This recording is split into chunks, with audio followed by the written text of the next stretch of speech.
ভালো গিফট যেটা একদম অতুলনীয় একটা গিফট সেটা হচ্ছে কুরআন। আচ্ছা, ভালো লেগেছে। অ্যান্ড গিফট বলতে আমাদেরকে ব্যাগ দিয়েছে, অ্যান্ড সবচেয়ে বেশি যেটা ভালো লেগেছে যে আমাদের কোরআন শরীফ দেওয়া হয়েছে। এই স্কুল ব্যাগটি দিয়েছে। স্কুল ব্যাগের মধ্যে অনেক জিনিস আছে, যেমন ডায়েরি, কিচেন, ব্যাচ। আর সবচেয়ে বেস্ট গিফটটা ছিল হচ্ছে পবিত্র কোরআন শরীফ। এই কোরআন শরীফটা পেয়ে যে কত ভালো লাগছে এটা বলার বাহিরে, কারণ নর্মালি সবার হাতে হাতে কোরআন শরীফ থাকে না, বাট এই কোরআন শরীফ পেয়ে মানে যারা নর্মালি পড়তে পারে না ওদের পড়ার জন্য একটা অপরচুনিটি হয়েছে। অনেক বেশি গিফট পেয়েছি, তো অনেক ভালো লাগছে। তো শুরুতেই আমাদের হচ্ছে একটা ব্যাগ দিয়েছে, একটা ব্যাগ, আর হচ্ছে সবচেয়ে একটা কুরআন দিয়েছে, আর আমাদের ডায়েরি দেওয়া হয়েছে, তারপরে স্ন্যাক্স আইটেম কিছু দেওয়া হয়েছে। আমি পার্সোনালি এখনো জানি না তারা গুপ্ত নাকি, তবে অনেকেই বলে সেটা তাদের মতামত, আবার অনেকে বলে তারা প্রকাশ্য করে, সেটা তাদের মতামত, কিন্তু আমার কোনো মতামত এই বিষয়ে নাই।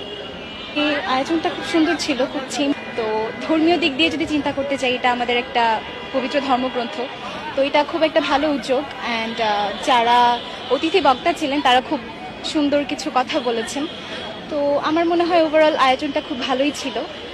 আসলে এটা তো প্রত্যেকটা দলের এক একটা আইডিওলজি থাকে, এটা আসলে কোনো স্পেসিফিক্যালি ট্যাগ দেয়া আমার মনে হয় না যে আসলে এভাবে আমরা এসেছি। অনেকে বলবে যে হয়তো আমরা শিবির করি, আসলে বিষয়টা এমন না।